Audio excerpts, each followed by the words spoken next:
तो मेरे प्यारे मित्रों, मैं सागर कुमार लेकर फिर से आया हूं आपके लिए लिमिट का पार्ट 5 वीडियो।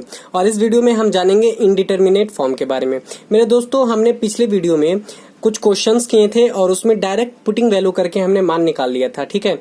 लेकिन देखिए, कुछ क्वेश्चंस ऐसे होते हैं जो डायरेक्ट वैल्यू पुट करके नहीं बनाए जा सकते हैं, ठीक है। तो उसके लिए हम क्या करते हैं, 7 इनडिटर्मिनेट फॉर्म्स को जान लेते हैं।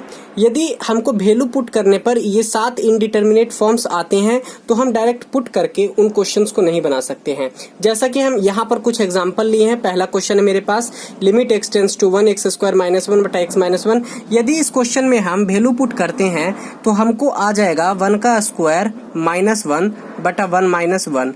इसका मतलब ऊपर भी 0 आ जाएगा और नीचे भी 0 आ जाएगा। लेकिन मेरे दोस्त, जब भी ऐसा कंडीशन आए तो ये इनडिटर्मिनेट होता है। यहाँ न्यूमरेटर जो है वो 0 की तरफ टेंड्स करेगा और डिनोमिनेटर भी 0 की तरफ टेंड्स करेगा, मतलब 0 ऊपर भी 0 नीचे भी।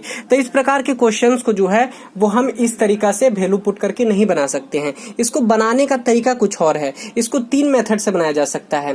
पहला फैक्टराइजेशन करके, दूसरा फॉर्मूला लगा के और तीसरा रैशनलाइजेशन करके, ठीक है। तो हम 3 तरीका से और भी तरीके होते हैं जिसकी सहायता से हम इन क्वेश्चंस को बना सकते हैं, जो इन 7 इनडिटर्मिनेट फॉर्म वैल्यू पुट करने पर आते हैं उन्हें, ठीक है।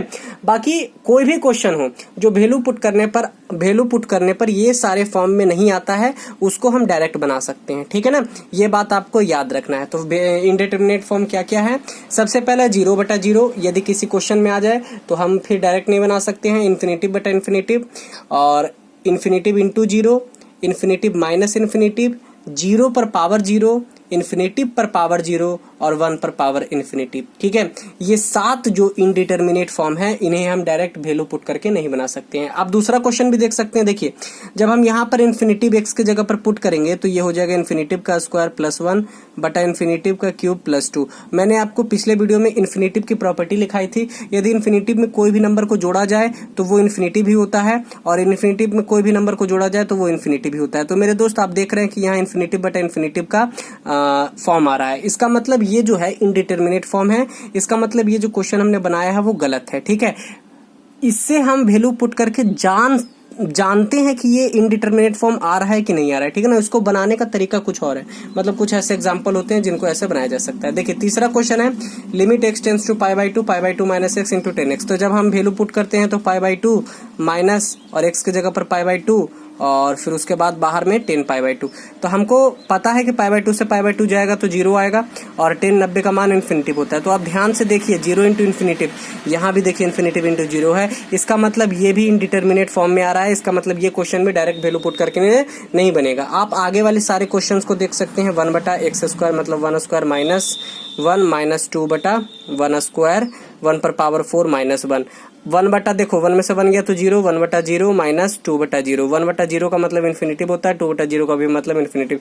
तो इन्फिनेटिव माइनस इन्फिनेटिव, ये भी वही फॉर्म है जिस इनडिटर्मिनेट फॉर्म, जिस फॉर्म को हम डायरेक्ट जो है वैल्यू पुट करके नहीं निकाल सकते हैं। आशा है इस सारी बातों को आप समझ रहे होंगे। इस क्वेश्चन को भी देखिए, ये भी, इस क्वेश्चन में भी जब हम x की जगह π/2 पुट करेंगे तो sin π/2 हो जाएगा, और उस पर पावर हो जाएगा 10 π/2।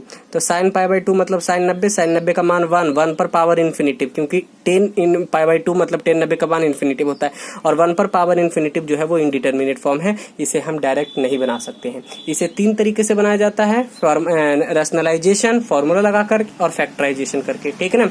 Next question, limit x tends to 0 sin x पर पावर 10x। इसमें भी यहाँ पर पुट किया जाए, x की जगह 0 तो sin 0 पर पावर 10 0 हो जाएगा, और बच्चा जानता है कि sin 0 का मान 0 होता है और 10 0 का भी मान 0 होता है। तो 0 पर पावर 0, 0 पर पावर 0 भी बाबू एक इनडिटर्मिनेट फॉर्म है। यहाँ पर देखिए 5वां नंबर यही बोलता है, ठीक है। उसके बाद लास्ट क्वेश्चन बचता है मेरे पास, limit x tends to 0 cot x पर पावर sin x।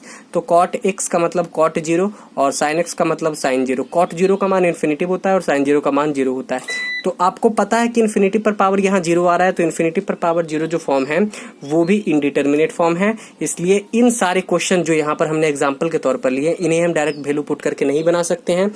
आशा है कि आपको ये बात अच्छे से समझ में आई होगी। तो इसे बनाएंगे कैसे, तो हम अगले वीडियो में इन सारे क्वेश्चंस को फिर से एक बार लेंगे और सारे क्वेश्चंस को एक एक करके आपको बनाकर दिखाएंगे। चलिए, नेक्स्ट वीडियो का इंतजार कीजिए, और पीडीएफ के लिए हमने आपको लिंक भी प्रोवाइड करवा दिया है। और प्लीज़ मेरे दोस्तों, सब्सक्राइब कीजिए मेरे चैनल को, ताकि हम आपसे जुड़े रहें। Thank you.